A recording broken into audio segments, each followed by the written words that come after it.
Thank you, thank you. Then All right, well, good morning, good morning. It's always good to wake up in Dallas.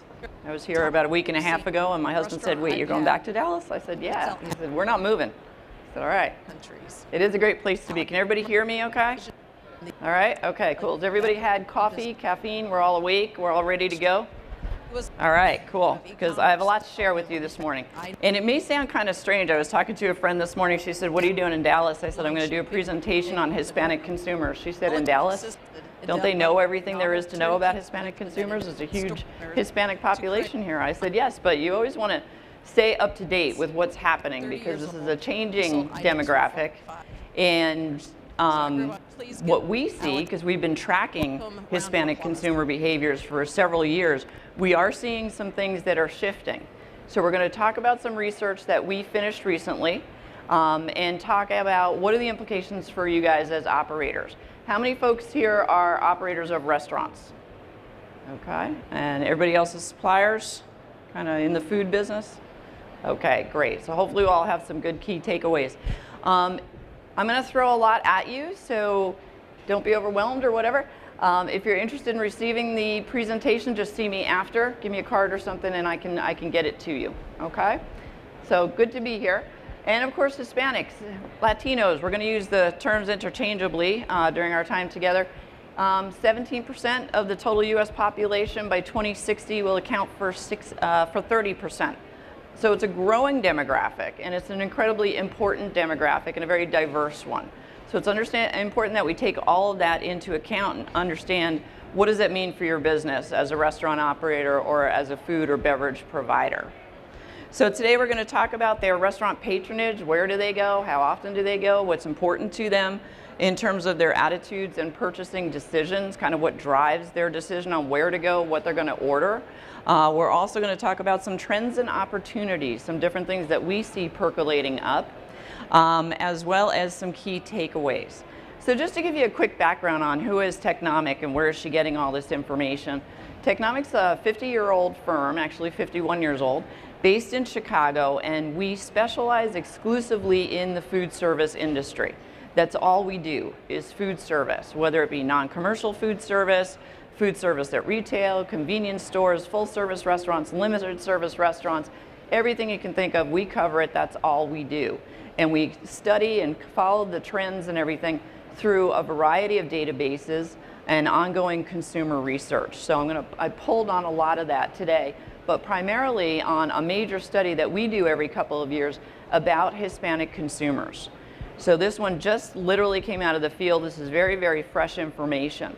So we surveyed 1,200 Hispanic consumers, representative of the U.S. Hispanic population. The survey was available in both English and Spanish. So we're capturing, responses from folks who are English dominant, bilingual, and Spanish dominant. And also we're looking at the data from their nativity. Are they first, second, or third generation in the United States? Get a sense of the acculturation levels between language and nativity. And then also looking at where do they come from, okay? So a lot of moving parts here. We're trying to capture all of it. So this is the survey that a lot of this is based on, but I also pulled from some other resources as well. So we'll start with their restaurant patronage, kind of where do they go? Well, this is where it starts to get really interesting right away because Hispanics visit restaurants, patronize restaurants more often than the general population. And their usage of restaurants is actually increasing over time. So this is a very, very important demographic group, and I often speak on this topic and I say if this isn't a group you're looking to engage, you're really missing the boat, you're really leaving money on the table. So they're once a week plus 73% of Hispanics go out to restaurants, and that's up from 69% just in 2015. So we see Hispanic usage of restaurants growing while we see the general population actually decreasing its use of restaurants. So that's an important trend for the industry. When we look at their usage by day part, we see that it kind of mimics what we see in the general population, about almost a quarter of occasions occurring at breakfast, and then a little bit over a third, almost 40% at lunch, and then dinner with the remainder. So that's kind of on par with the usage by the general population. So where are they going? Well, this is where, again, we start to see some differences. Hispanics visit fast food restaurants and casual dining restaurants at pretty much the same frequency of the general population. But for all other segments, Hispanics visit more often. So when we talk about coffee shops or fast casual like Chipotle, Panera, Baja Fresh, things like that, they're going more often. Family dining as well, your Bob Evans, your Big Boy, whatever it might be, Denny's, they're going there more often. And also higher usage of fine dining. And I think this speaks to the other trend we're seeing, of course, is that the Hispanic community, Hispanic population, higher incomes are rising, disposable income is rising, the wealth is growing within that community. So we're seeing increased usage of fine dining restaurants for the Hispanic population. And as you see here, they definitely visit fine dining more often than does the general population. So where do they go? One of the things that's notable about this demographic is that they tend to gravitate more to independent restaurants than do the overall US population. So here we see what type of independent restaurants are their top 5. The number 1 is independent pizza restaurants. Number 2 is going to be taquerias or snack shops. And then chicken restaurants. And you see the 2 bars, the blue indicates what their response rate was in 2015, and then the gray is 2017. So we see that chicken restaurant patronage by Hispanics has increased the most over the past 2 years. All of these types of locations are seeing more visits by Hispanics, but chicken restaurants are garnering the greatest increase in patronage. Dine-in restaurants at Latin grocery stores, huge component, of the Hispanic portfolio of restaurants that they visit, as well as mobile food trucks and street vendors. That particular type of food service offering wouldn't even make the top 5 for the general population. So it's a very different portfolio of restaurants and food service providers that Hispanic consumers are visiting. So if you're going after this particular consumer, you got to understand that this is kind of your competitive set from an independent standpoint. But they also engage heavily with chain restaurants as well. And this kind of shows you their share of Hispanics that visit chain restaurants and which ones they're going to as compared to the general population. When we look at this, it's important to understand that limited service restaurant patronage is really driven by Spanish-dominant Hispanics. That's kind of where they gravitate. They are some of the most frequent visitors to limited service restaurants. So when we look at the limited service, which is kind of that top row there, we see that Hispanics visits at McDonald's are on par with the general population, and also the same for Subway, and also Taco Bell.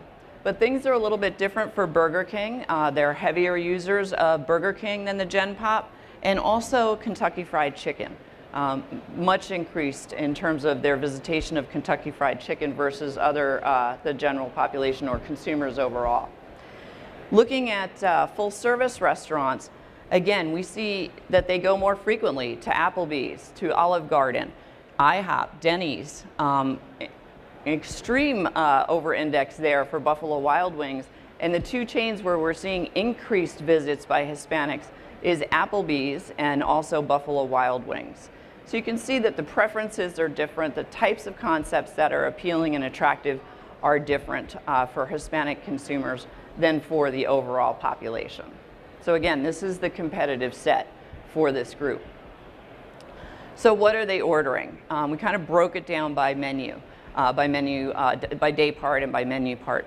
So the appetizer part of the menu, we noticed a trend, and this has been the trend for a couple of years, that Hispanic consumers gravitate primarily towards carb-heavy appetizers and also appetizers that can be shared. Those are the most popular with this group. But the Spanish dominant is more interested in more authentic Hispanic appetizers than your chicken wings or something like that. For lunch, it's burgers, pizza, chicken salad. For dinner, very similar, chicken entree, pizza, and then Mexican entrees come in for the dinner day part. One aspect that we did see that came out of this whole questioning around, what do you prefer to eat for the different times of day or the different menu parts, is that the Spanish dominant consumer is most interested in protein-centered dishes for lunch and for dinner. You know, they'll go more towards something that has pork, chicken highlighted in the descriptor or in the name of the dish. So if that is the demographic that you're going after, the Spanish dominant speaker, then make sure that you're highlighting, you're showcasing what's the protein that's in this dish. Play that up a lot, and it's going to have added appeal to that particular group. But there's a trend that's percolating that you need to have on your radar if this is a demographic that you are courting, which I assume most of you are. And one is this trend towards dining off-premise. We are starting to see a decrease in the share of Hispanics that are dining in, you know, staying in the restaurant, and we're seeing an increase in those that are doing either delivery or some sort of takeout. This is driven by the more acculturated Hispanics. So it's your younger Hispanics and your English-speaking Hispanics. So this kind of tracks with what we see in the overall population. You know, in the restaurant industry today, there is this shift towards delivery and takeout, especially with the advent of the third-party delivery services like Grubhub or Uber Eats. You know, there's DoorDash, all of them. There's tons of them out there now. And the younger Hispanic consumer, the English-speaking Hispanic consumer, is definitely gravitating towards that. And we saw this year in the research that for Hispanics between 18 and 34 years old, the availability of delivery or takeout, drive-through, is among the top 5 decision drivers for a restaurant. So that's something to keep in mind because it definitely changes a few things for you if you're an operator. You have to think about, you know, if I'm courting this particular group, they're starting to dine off-premise more often. Is my menu conducive to takeout? Do I have the right packaging? Okay. How am I going to execute on delivery? All right, you got to think these things through. We just did a major study about what we call on-demand, which is the third-party delivery. Everybody thinks it's kind of out there, but it's not. It's here now.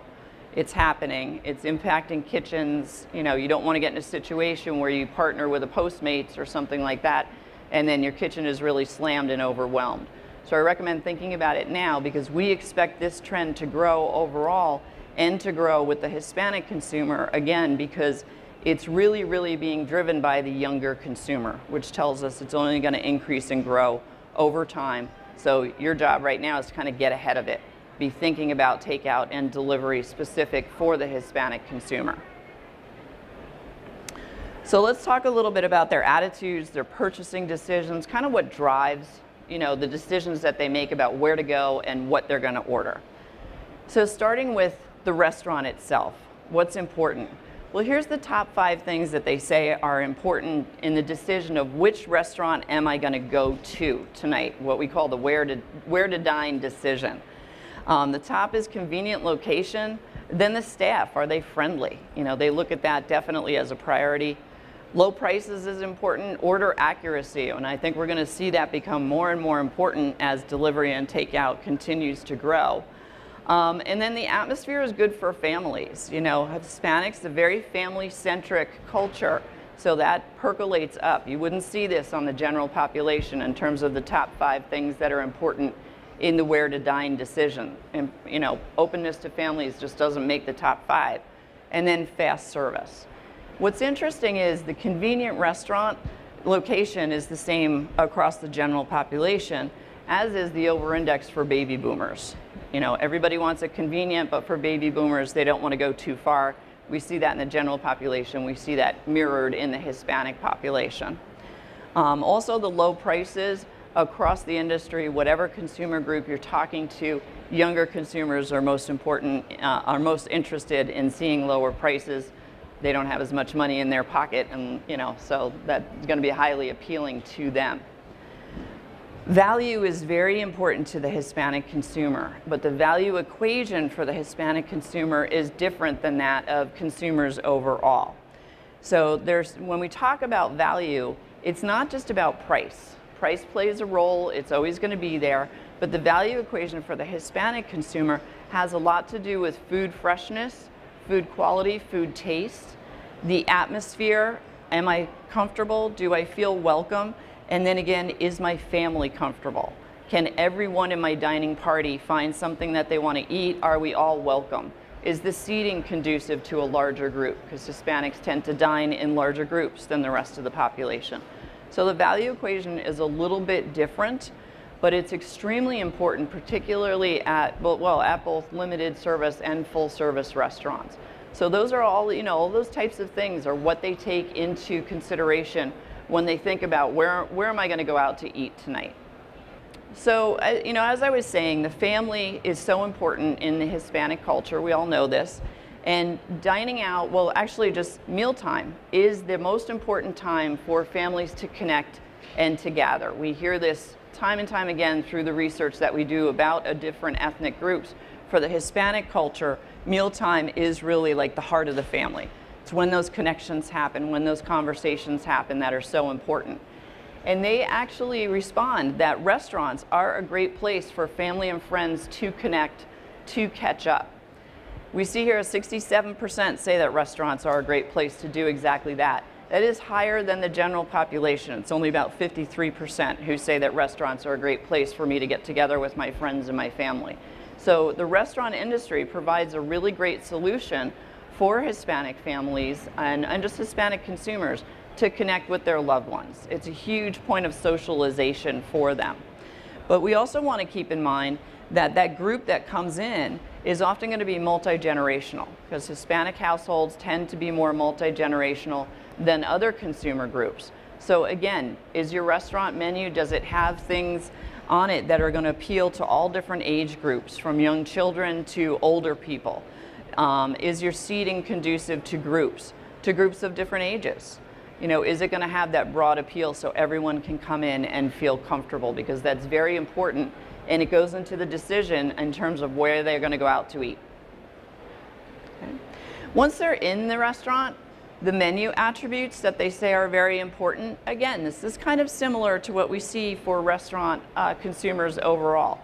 Fresh ingredients, taste and flavor, high quality ingredients. Those are always the top three.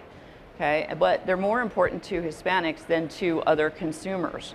And a lot of that comes across again when we see how important the made to order tag is for Hispanic consumers. It's important that food is made to order at limited service restaurants. 72% say that, 74% say so for full service restaurants. There's a connection between saying a dish is made to order and the consumer's perception of it being fresh, of it being quality, and of it tasting good, okay? So that kind of those two need to go hand in hand. If you're hand making something, make sure that people know it. If your salad dressings, your sauces are made in the restaurant, convey that. If everything is cooked to order, tell them, because it's going to heighten those perceptions of it being fresh, of it being quality, particularly for this consumer. Variety, again, is important. They may be coming in with different age groups, different people. Healthy options, we're going to talk a little bit more about that in a section. Customization, that ties again to made to order. Can I get it made just the way I want it? Can I leave something out? Can I increase the spice? Can I decrease the spice? Whatever is important as well. Large portions. We are seeing an increased interest in large portions from the Hispanic community.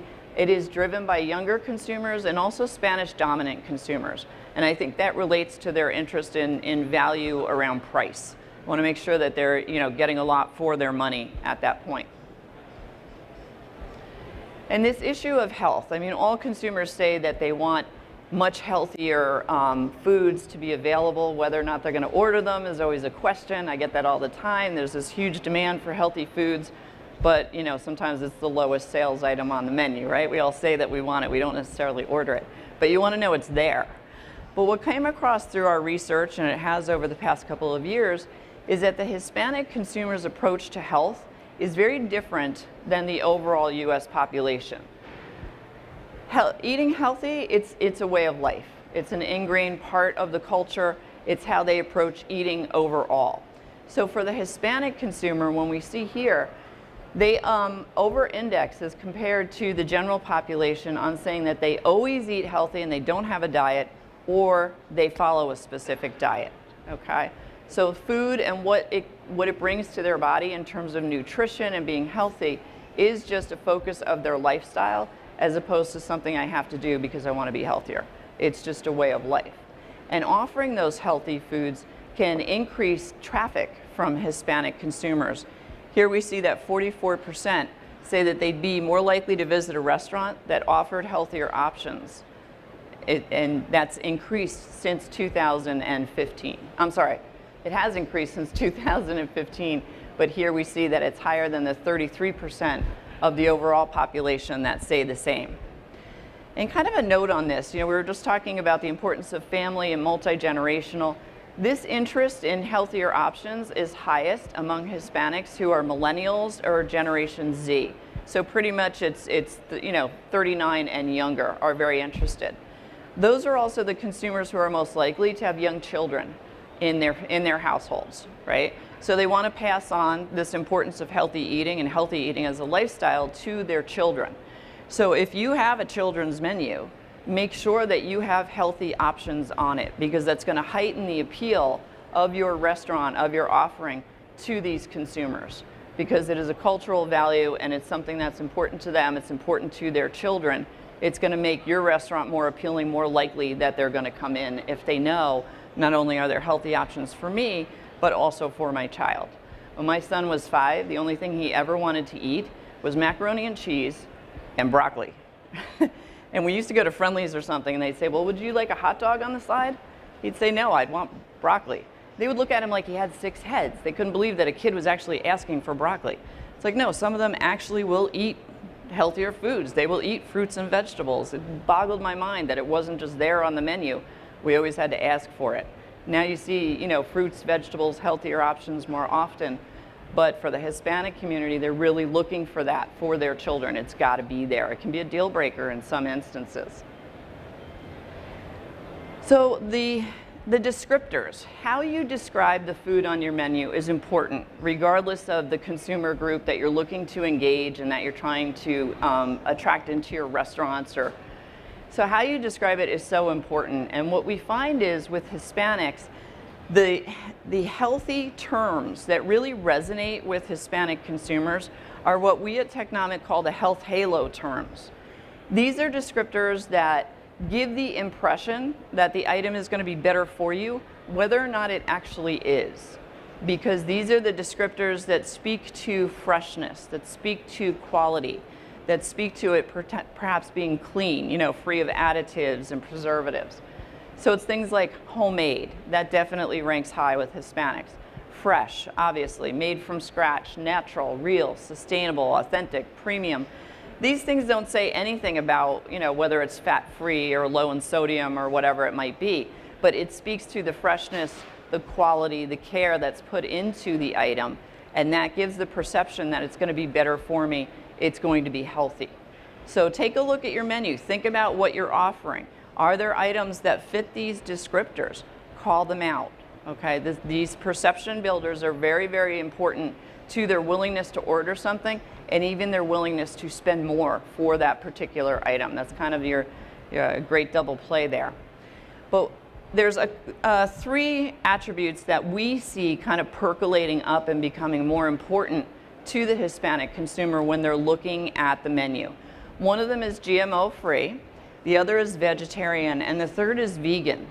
We see vegan and vegetarian becoming much, much more interesting to the Hispanic consumer, primarily to the more acculturated, bilingual or English dominant and younger Hispanic consumer, but we're seeing a gravitation towards that, which is kind of interesting because, as we heard earlier, Spanish dominant's more interested in the protein component of an entree, whereas now we're hearing more interest in vegetarian or vegan.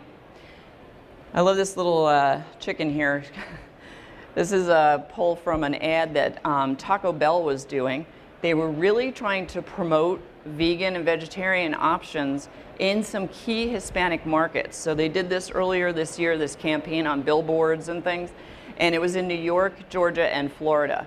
And it really did a great job at spiking sales of their vegetarian options and making people aware that was available in their locations. So it really, perked up sales in some of those markets. So if you've got a menu that doesn't have a non-meat protein in it, think about it. Can you add that to your menu? Because that's going to heighten your appeal, broaden your appeal, not only to Hispanics, but to consumers overall. But definitely something to keep in mind when you talk about the options that are on your menu. So how are they learning about what your restaurant offers? We have been tracking over the past 10 years or so a rapid increase in the Latino community's use of the internet. And it's really driven, believe it or not, by Spanish-dominant Hispanics. So what that tells us is that whatever you're doing online, you need to have a bilingual component to it. You need to be expressing some of your messaging in Spanish language, because that's the group that's going on their smartphones or their laptops or their tablets to learn about your restaurants, to look at your menus, to look at pictures of your food, whatever it might be. So, that tells us you need to have a Spanish language component to what you're doing with your digital marketing. So we see here that they really do use digital marketing to learn about restaurants. More than half are looking up restaurants, just trying to figure out where do I want to go via review sites like Yelp. There's local ones, there's national ones, so they're turning to that to get recommendations. Half of them are ordering delivery or takeout from a mobile device or their computer. Again, we expect that to increase over the next couple of years, because that's how most consumers are accessing delivery or takeout right now, is through some sort of a digital access point, be it a smartphone or a laptop. And 42% are actually communicating with restaurants via social media, maybe Facebook, maybe Instagram, maybe Twitter, whatever it might be. But again, do you have a Spanish language component to your social media efforts that you're putting out there? If you don't, you may want to think about it, depending upon who you're trying to reach. Loyalty rewards programs. These are interesting. The usage of them tends to kind of ebb and flow for different restaurants, depending upon what they're offering and what they're trying to accomplish. But we do see that the Hispanic or Latino consumer is increasing their usage of loyalty programs for restaurants. And it's up, it's 49% up from 37% just 2 years ago. So this shows that there's more engagement, and that makes sense because we see an increased engagement with restaurants overall via digital platforms, and most loyalty programs, most reward programs now are done on an app base. So there's a lot of engagement there on the app-based loyalty program with the Hispanic consumer. We do see too that the loyalty programs can increase their likelihood that they'll pick your restaurant over another one. Okay, we're seeing that growing as well. It can have a strong influence on the where to dine decision. And that again is increasing, 49% now, up from 42% in 2015. Kind of an interesting piece that we pulled out of this as well is that the English dominant Latino consumer is less likely to say that a loyalty program that will make them choose one restaurant over another. And you say, well, why is that? Well, it's because their portfolio of restaurants is much broader than the Spanish dominant consumer. They have more to choose from. So it's not going to play, the loyalty program is not going to play as much of a role for them as it will for the Spanish dominant consumer. So keep that in mind. Again, when you're looking at your loyalty program, who's your core consumer? What's the effectiveness going to be of this initiative? And also, do you have a Spanish language version of your loyalty program that can engage that group as well? So I'm moving quick. Wow, I am moving quick. Some trends and opportunities. None of this is happening in a vacuum. There's a lot of dynamics going on in the restaurant industry today, and consumers are changing rapidly. Hispanics absolutely are one of the fastest changing groups. So it's really important that you keep up with how this demographic is changing, and you need to adapt your menu and also your marketing, okay? Hispanics are they are actually in the history of the United States, the fastest immigrant group to acculturate in the United States. The rate of acculturation is faster for Hispanics than for any previous immigration group. The growth of education in the Hispanic population, the growth of income, the growth of personal wealth, buying homes, sending kids to college, all of those things happened faster in the Hispanic community than in any other immigration group. At the same time, this is a group that has had tremendous impact on the overall U.S. culture in terms of integration of language, of different cultural things. So it's been a real give and take. But this is not a demographic that's static. You know, as I mentioned, it skews young, which means you've got a lot of young Hispanic consumers, many of whom are bilingual or even English dominant. They're second or third generation perhaps. So they're really becoming acculturated. We expect that their use of restaurants is going to increase. That combined with the increasing wealth of the Hispanic population means that the types of restaurants that are used are probably going to change. We anticipate over the next few years even more growth in the demand for fine dining occasions and upscale restaurants and upscale high quality items as this demographic changes. We expect, again, that use of delivery to increase over the next couple of years. So we need to keep an eye on kind of what's happening with this population. How does it change? How do I react? But even while they're acculturating, Hispanics still want to hold on to and want to see a lot of the cultural elements of their own food experience in all types of restaurants. So what they're looking for, they want American-style restaurants to have some Hispanic flavors. They want that familiarity. They want to see, you know, their favorite dishes, their favorite ingredients, no matter where they are. And we see that desire even stronger for first and second generation Hispanics, that they want to see, you know, that favorite ingredient or that favorite item, whether they're at, you know, Fridays or Chili's or wherever. And, you know, whether it be full service or limited service restaurants, having menus that have Hispanic flavors, promotions, ingredients, and also bilingual staff are very important to, you know, about 4 in 10 Hispanic consumers. That has a lot to do with their wanting to hold on to some of the aspects of their culture even as they become more acculturated. We asked operators, what are some of the Latin influences or what are some of the ways that you're trying to appeal to Hispanic consumers? So this list is actually the top 5, it's in order of the top 5 things that restaurant operators tell us that they do to appeal to the Hispanic consumer. One is to employ staff that's Latino or speaks Spanish, offer Latin dishes. So you can see there's things that they are doing as strategies.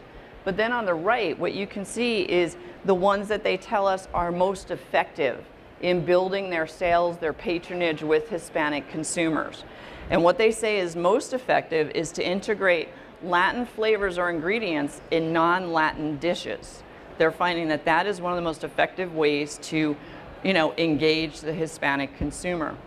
The second would be understanding the unique attitudes. Again, which Hispanics am I courting here? Are they South American Hispanics? Are they Mexican? You know, where are they from? How acculturated are they? You really need to understand who exactly is your target Hispanic consumer, who's coming into your restaurant. Who would you like coming into your restaurant? So that's the second most effective thing, is to really understand the customer. And then the third is promotions that are centered around Latin American holidays. And again, that goes to really understanding who is your customer, what's important to them. Marketing, everyone talks about marketing, right? How do we market to Hispanics? And over the past couple of years, we've seen things change in terms of what's most appealing in marketing to Hispanics. And really what it comes down to is very inclusive marketing. But what does that mean? Well, what we've seen over the past year or so is that inclusiveness means that willingness to hire immigrants, willingness to welcome multicultural consumers and, you know, employees into our locations.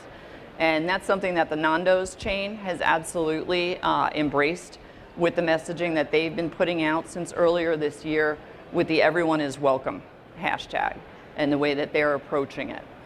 And again, that's an outreach that they're doing not only on the consumer marketing front, but also as they market for new employees. They want to make sure that everyone knows that they're welcome to come and work here or to dine here.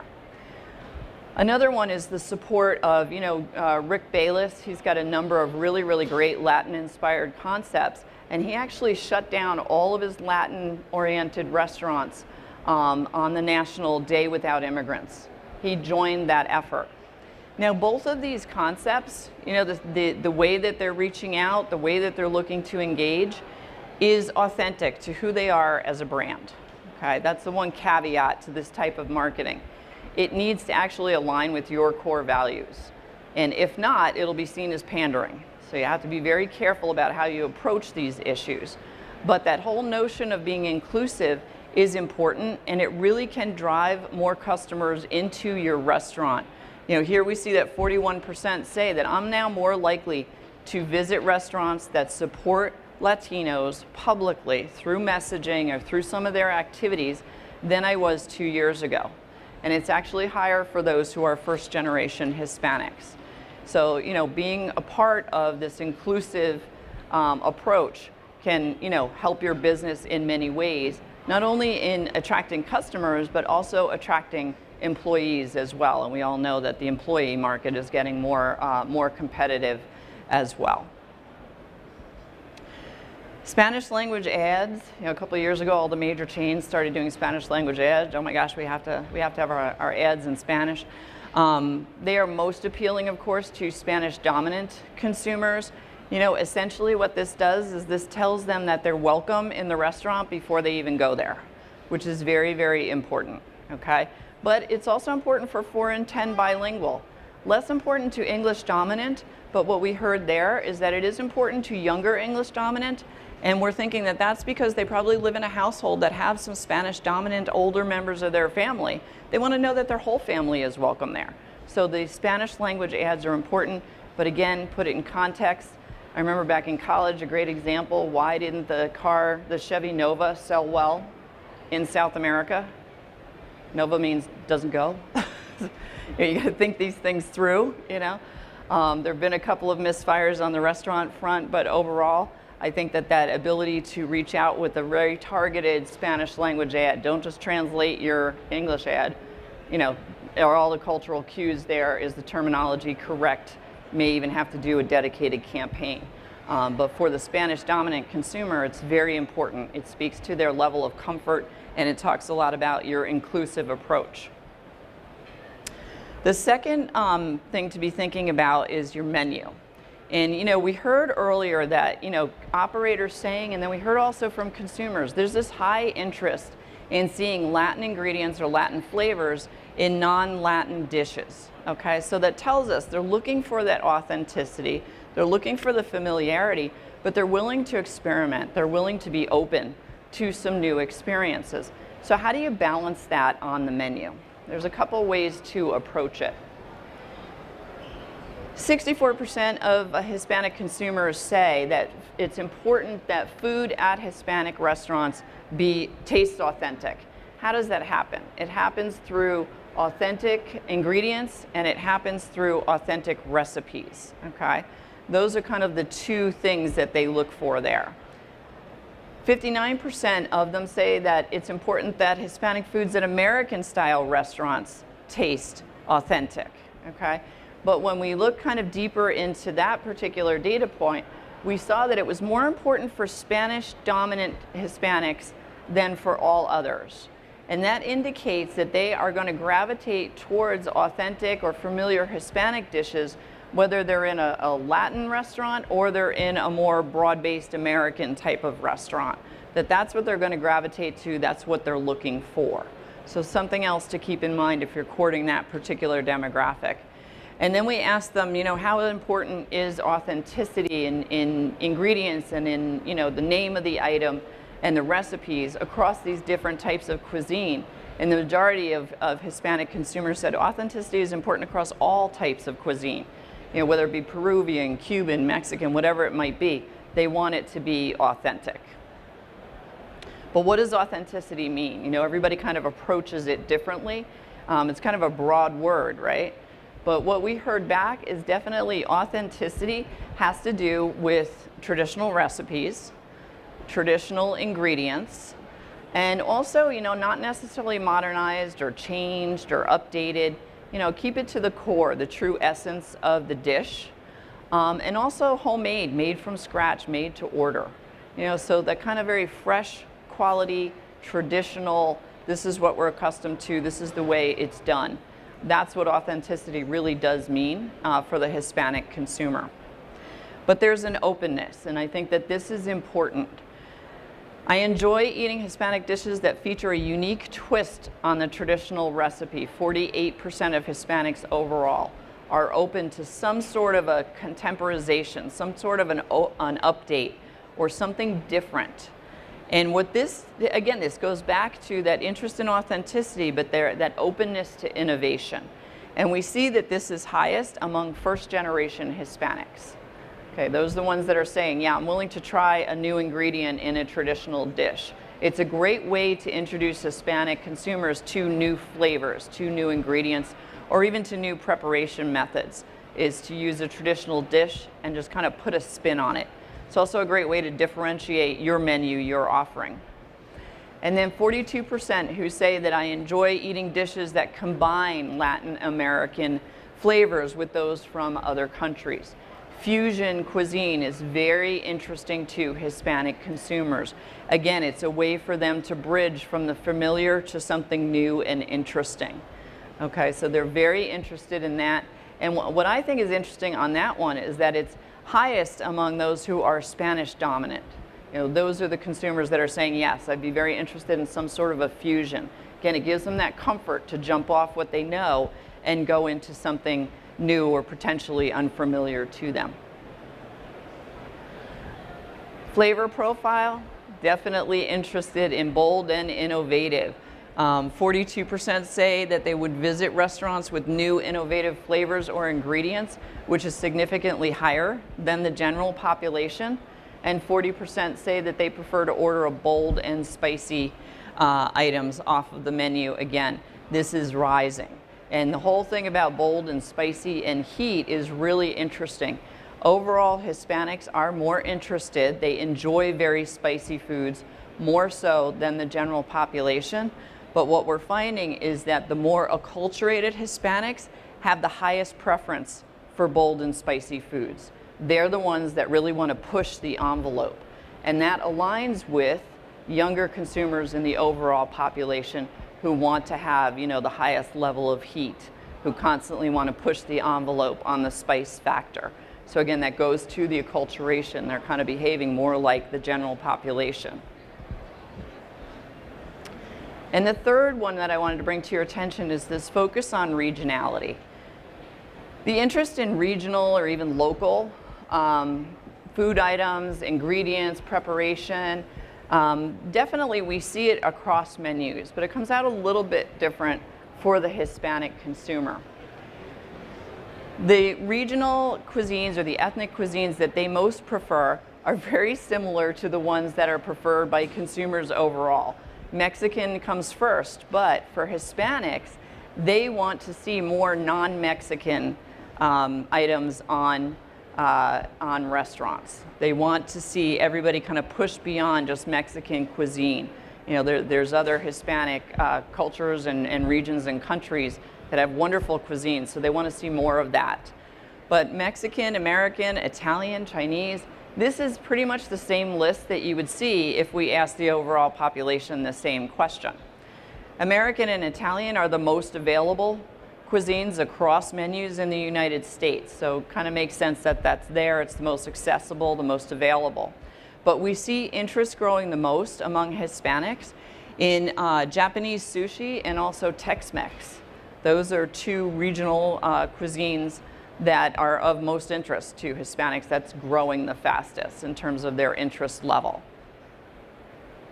But when we asked Hispanics kind of what are the Latin entrees that are most appealing to you, these are the top 7 or 8, I believe. Carne asada, taco, and burrito are the top 3.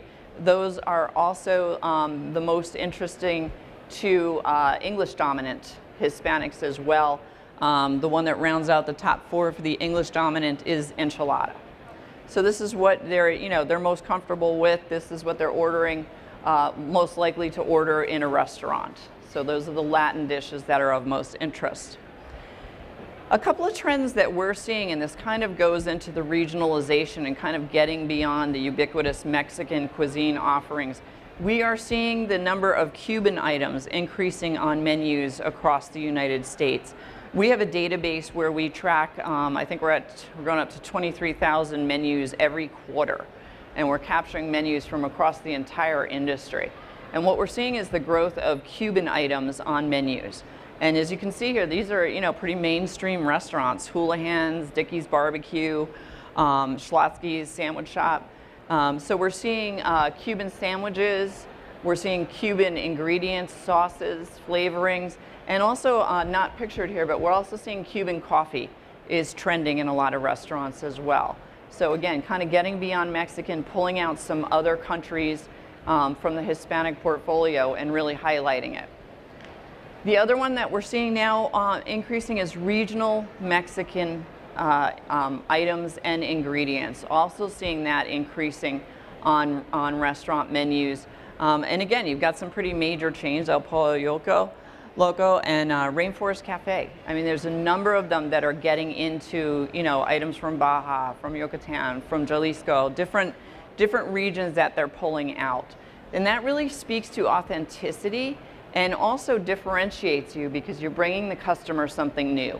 You're bringing them a new experience that maybe they didn't have before, or perhaps they're from that region, so it's highly appealing, you know. So that's another way to approach it. A third kind of outlook trend I wanted to share with you is what we're seeing happening at breakfast. Breakfast and brunch, really, really hot day parts right now, very, very competitive. Overall, consumers are eating breakfast away from home more often now, increasing every year, particularly younger consumers. And this is true also for Hispanic consumers. But what we're seeing is more and more Hispanic influences on breakfast and brunch menus. One of the strongest cuisines we're seeing is Cuban. A lot of Cuban breakfast sandwiches, a lot of Cuban coffee drinks, but overall we're also seeing a lot of Latin pastries cropping up now on breakfast and brunch menus.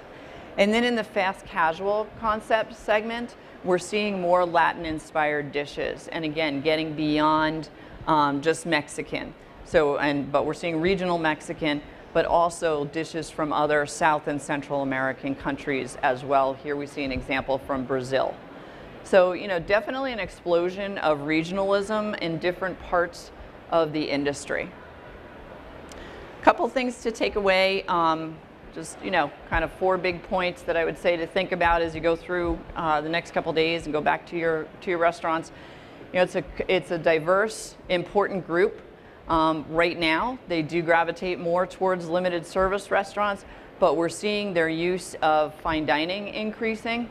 We expect that too, and we also expect the interest in delivery and takeout to increase as those younger consumers continue to make an impact on the industry. The Hispanic concept of value, price is there, it's important, but you have to get beyond price. You know, that's kind of the cost of entry.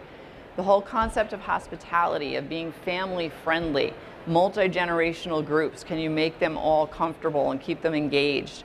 The food, is it fresh? Is it quality? Does it have some of those authenticity cues that are going to keep them interested and also give them a chance to explore a little bit?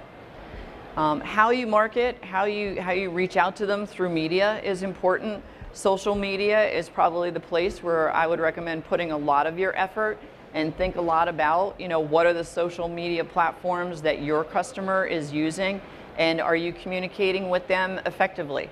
Do you have a Spanish language component to your social media outreach? And also, are you dialoguing?